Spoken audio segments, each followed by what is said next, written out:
You know that the music should be solid. And then we go to this Tara and Margaret scene. She's helping out, right? Jax and Tara discussing her going to see Otto. This is still in play. Yep.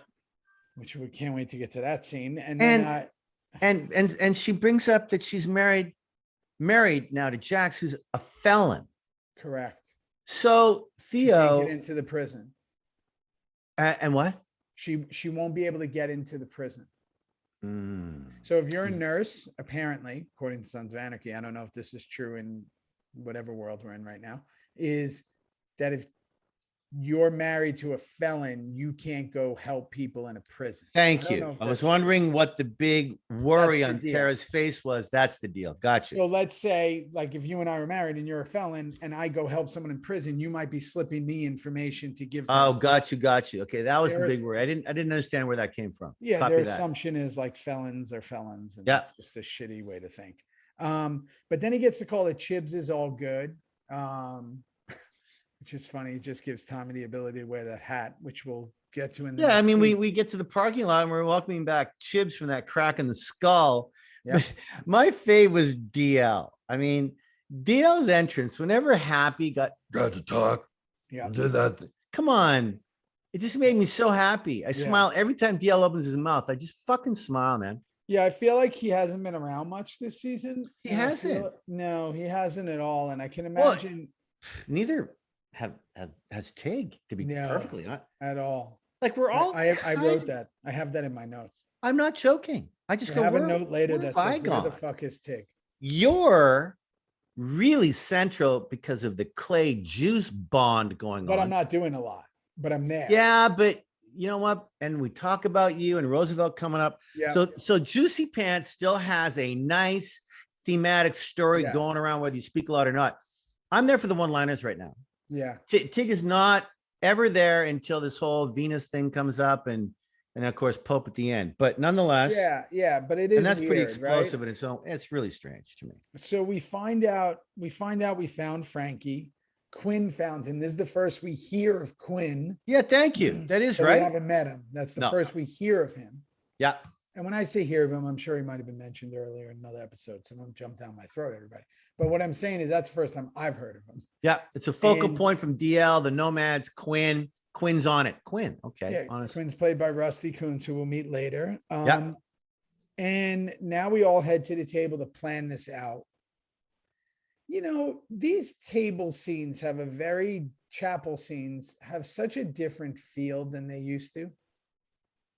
They're just different. I guess now as a fan and as a purveyor of this, because, you know, I'm kind of going on this ride like everybody else has many times, and maybe some are doing it for the first time. The chapel scenes seem more like predictable in a way of like, okay, I know who's going to vote with who, and I know who's going to do what. And they don't seem like the only real wild card in them is Clay's behavior, what Clay's going to do. But I don't know. Just no, you do. No, you do know. I look at them now, and thank goodness we are, and we love watching this goddamn show. It really is something. We had a wait. There was a wait in the chair in the old days, and you never knew how I was going to freak out about Kozig or Piney at the end with Clay. There was just a wait. Now the wait is gone. It's different. It's a different thing now, but it's way more predictable, and it's just different. Yeah, and I guess you're right. There's no Piney. There's no there's just something's off. I don't know. Yeah, there's no Opie at the table. He's gone. It's just off. It's just different. Whatever. So they say we can't kill Frankie. They need to trade him to Roosevelt. Bobby and Jax are sidebarring, right? This is a big episode. I do, but I do love I love when Jax goes all in favor of Frankie Diamond's meeting Mr. Mayhem. That the first time we say Mr. Mayhem? I don't know if it's the first time, but it's certainly the first time I've really, really heard it and what it really means within the club to take out one of our members, meeting Mr. Mayhem.